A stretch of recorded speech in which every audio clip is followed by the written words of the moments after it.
अस्सलाम वालेकुम मेरे समझदार पाकिस्तानियों। मेरा नाम रेहान तारिक है और आप मेरा यूट्यूब चैनल और फेसबुक पेज देख रहे हैं। करोड़ा दरूद आका दो जहां नबी मेहरबा मोहम्मद मुस्तफ़ा सल्लल्लाहु अलैहि वसल्लम पर।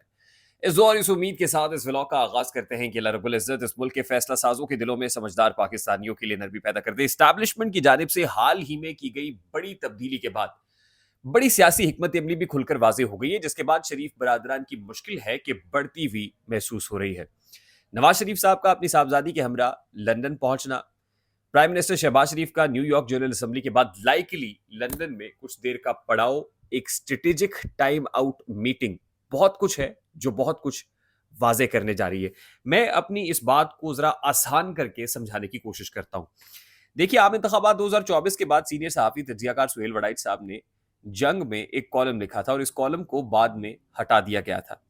मैं जरा उस कॉलम की एक हल्की सी झलक आपके सामने रखूंगा और उसके बाद मौजूदा हालात से उसको रिलेट करने की कोशिश करूंगा।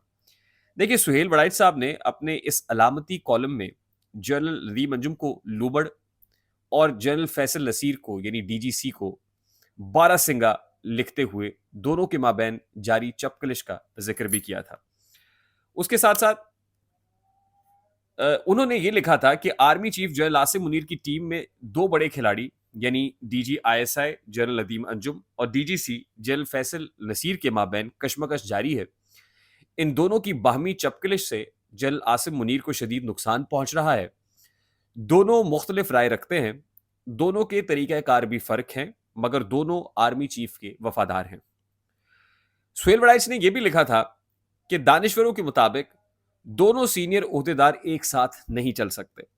दोनों में से कोई एक रहेगा जबकि दूसरा कहीं और चला जाएगा। सुहेल वड़ाइच के अल्फाज से अगर तो खाकी बादशाह यानी आर्मी चीफ उसने मौजूदा हुकूमत को फ्री हैंड देने का फैसला किया तो लूमड़ यानी जनरल नदीम अंजुम का बोलबाला होने का इम्कान है। लूमड़ बादशाह को शुरू से मशवरे दे रहा है कि जंगल को तरक्की देनी है तो करीबी जंगल बंगाल के मॉडल पर चला जाए, जबकि बारासिंगा यानी जनरल फैसल नसीर समझता है कि कंट्रोल बादशाह और शेरों का ही रहना चाहिए। ऐसा लगता है कि यह लड़ाई सिर्फ लूमड़ और बारासिंगे की नहीं, यह लड़ाई मुस्तकबिल की हिकमत अमली की है। अब अगर सुहेल वड़ाइच साहब की बात को मान लिया जाए और जो कॉलम में उन्होंने तहरीर किया कि एक रहेगा और दूसरा किसी और जगह चला जाएगा, तो हुआ तो ऐसा ही है। यानी डीजीआईएसआई जनरल नदीम अंजुम साहब को की टेन्योर में कोई एक्सटेंशन नहीं हुई, वो सुबकदोश हो गए और नए डीजीआईएसआई आसिम मलिक साहब आ गए हैं। यानी इसके साथ ही इस्टेब्लिशमेंट ने मुस्तकबिल की हिकमत अमली भी तय कर ली है। इससे ये तासुर भी कायम करने में मदद मिलती है कि आर्मी चीफ फैसला कर चुके हैं कि कंट्रोल अपने हाथ में ही रखना है और मौजूदा हुकूमत को फ्री हैंड नहीं देना। अगर मामला इससे मुख्तलिफ होता तो जनरल नदीम अंजुम जो पहले ही ताहुक्म सानी डीजीआईएसआई तैनात थे, इसी ओहदे पर बरकरार रहते और जनरल फैसल नसीर को किसी दूसरी जगह ट्रांसफर कर दिया जाता। लेकिन डीजीसी से मुताल्लिक तो ये खबरें बार बार सामने आई कि वो अपने ओहदे पर बरकरार रहेंगे और बहुत सारे लोगों ने लिखा, हालांकि ये खबर भी दी गई कि जी उनको ऐसा मूजी मरज लाहक हो गया है कि वो बैरून मुल्क जा रहे हैं। फिर इन खबरों की तरदीद हुई और बड़े ठीक ठाक तरीके से तरदीद हुई और उसके बाद बताया गया कि वो अपने ओहदे पर बराजमान रहेंगे। यानी अगर इसको बाय कर लिया जाए तो भी अंदाजा होता है कि इस्टेब्लिशमेंट ने अपनी हिकमत अमली भी इस अपॉइंटमेंट के साथ वाजे कर दी और वो ये है कि इस हुकूमत को फ्री हैंड नहीं देना, जैसे है मामलात उसी तरीके से कंट्रोल्ड एनवायरनमेंट के अंदर चलेंगे। और इस तब्दीली के बाद ज़ाहिर है हमारे यहाँ हर जो बड़ी हाई प्रोफाइल अपॉइंटमेंट होती है उसके बाद सियासी तब्दीलियों की बाज़गश सुनाई देती है। यही वजह है कि शरीफ फैमिली जो है वो भी थोड़ी सी परेशान है, अपसेट है इस फैसले के बाद और हालात का जायजा लेने के लिए दूर बैठ के, जब कहते हैं ना कि स्टेडियम से बाहर जाके बाउंड्री रॉप के बाहर जाके आप 12वें खिलाड़ी बन के बाहर बैठ के हालात का जायजा लेते हैं कि अब मामलात क्या और उस लिहाज से स्ट्रैटेजी को सेट किया जाता है। तो शायद यही काम अब नवाज शरीफ साहब ने करने का फैसला भी किया है। उसके साथ ही बड़ी इंपॉर्टेंट बात यह है कि आज ही जस्टिस काजी फायज ईसा साहब की सरबराही में 3 रुकनी बेंच, जस्टिस काजी फायज की सरबराही में नईम अख्तर अफगान साहब थे और शाहिद बिलाल हसन थे। ये 3 रुकनी बेंच था जिसने एक बड़ा फैसला सुनाया है और ये फैसला PB-12 नसीराबाद से मुताल्लिक है। ये बलूचिस्तान की एक प्रोविंशियल कॉन्स्टिट्यूंसी है जहां पर 8 फरवरी 2024 को इंतखाबात हुए। तकरीबन 26 कैंडिडेट्स ने इन इंतखाबात में हिस्सा लिया और जो पहले 2 लोग थे जिनमें तकरीबन 2000 वोटों का फ़र्क था, एक के 21,000 लगभग वोट थे, दूसरे के 19,000 के लगभग वोट थे।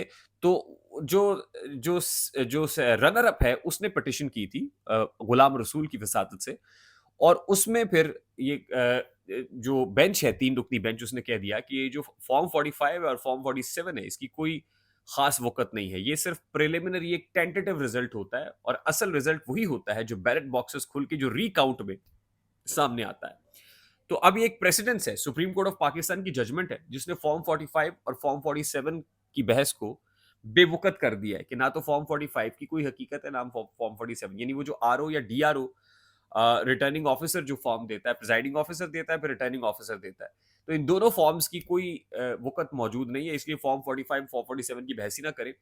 डब्बे खुलते हैं ना जब डब्बे खुलते हैं, रीकाउंट होता है, असल तो नताइज वो होते हैं, ये तो टेंटेटिव रिजल्ट्स होते हैं। तो आप अंदाज़ा कर लीजिए कि अब तो रिजल्ट्स वही होंगे जो रीकाउंट में होंगे और रीकाउंट में किसके वोट मुस्तरद करने हैं, किसको हराना है, किसको जिताना है, ये फैसला तो कोई और ही करता है। इसलिए ये बड़ा सिंबॉलिक और बड़ी जजमेंट है जो आज देखने में आई है और अब तक की बड़ी खबर है।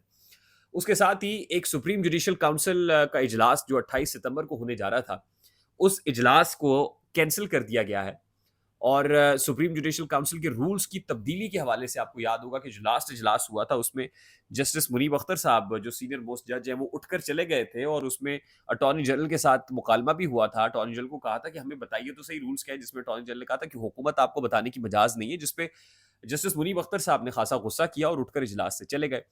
अब बात यह है कि सीनियर प्यूनी जज जस्टिस मंसूर अली शाह भी नाराज हैं, सीनियर मोस्ट जज जस्टिस मुनीब अख्तर साहब भी नाराज हैं और ऐसी नाराजगी के अंदर supreme court supreme judicial council के रूल्स तब्दील करने जा रही है और जिसमें जजेस को एतमाद में नहीं लिया जाएगा, होंगे ही नहीं, मौजूद ही नहीं होंगे, तो कैसे मामलात आगे चलेंगे।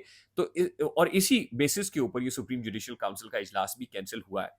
हुकूमत ये दावा कर रही है एक बार फिर कि अक्टूबर के पहले हफ्ते में वो नेशनल असम्बली और सेनेट का इजलास बुलाने जा रहे हैं और उसमें आईनी तरामीम मंजूर करा ली जाएंगी। लगता ही है कि वो सुप्रीम कोर्ट को माइनस करेंगे, सुप्रीम जुडिशियल काउंसिल इजलास और बल्कि सुप्रीम कोर्ट के फोरम से जो आईनी तरमीमी पैकेज है वो ला के जो तब्दीलियां हैं वो कर लेंगे और उसमें जुडिशरी को एतमाद में लेना, खातिर में रहना भी मुनासिब नहीं समझा जाएगा। ये लाइकली नजर आ रहा है। तो ये हुकूमत की चाल है, ये नई चाल है और अब हुकूमत इस दावे में कितनी दुरुस्त साबित होती है। वैसे तो अभी भी जिस तरीके से नंबर गेम उन्होंने पूरी की है, माल गनीमत की तरह मखसूस नशिस्तों को समेट के और नोटिफाई करके, अब भी ना हो तो वैसे कब होगा, ये भी एक सवाल है। आई होप मेरी बात आप तक पहुंची होगी। उससे पहले मैं आपको ये बता दूं कि chief of the army staff general Asim Munir साहब ने वाना का दौरा किया है, जहां उन्होंने इंतहाई अहम एक खिताब भी किया है, खास तौर पे जो अगले मोर्चों के अंदर जो सिक्योरिटी के जवान हैं उनके साथ गुफ्तगू भी हुई है और खैबर पख्तूनख्वा की पर्टिकुलरली केपी के फ्रंट पे जो दहशत गर्दी है उसके खात्मे के लिए और खुशहाली के लिए chief of the army staff जो आसिम मुनीर कहते हैं कि वो हर मुमकिन काम करेंगे, जो बन पड़ा वो किया जाएगा और हर तरीके से कोशिश की जाएगी कि केपी का अमन भी बहाल हो, यहाँ पर खुशहाली भी आए और मामलात भी बेहतर हों। तो ये दौरा बड़ा सिंबॉलिक था और यहाँ किया जाने वाला खिताब chief of the army staff का बड़ा अनप्रेसिडेंटेड था और ये वक्त बड़ा अहम है जिस वक्त chief of the army staff अगले मोर्चों में गए। आई होप मेरी बात आप तक पहुंची होगी। अगर पहुंच जाए तो वीडियो को लाइक और शेयर करना मत भूलिएगा। चैनल पे नहीं तो चैनल को सब्सक्राइब कर लीजिएगा, बेल आइकन जरूर दबाइएगा। मुझे रेहान तारिक को इजाजत दीजिए, अपना बहुत सारा ख्याल रखिएगा। अस्सलाम वालेकुम।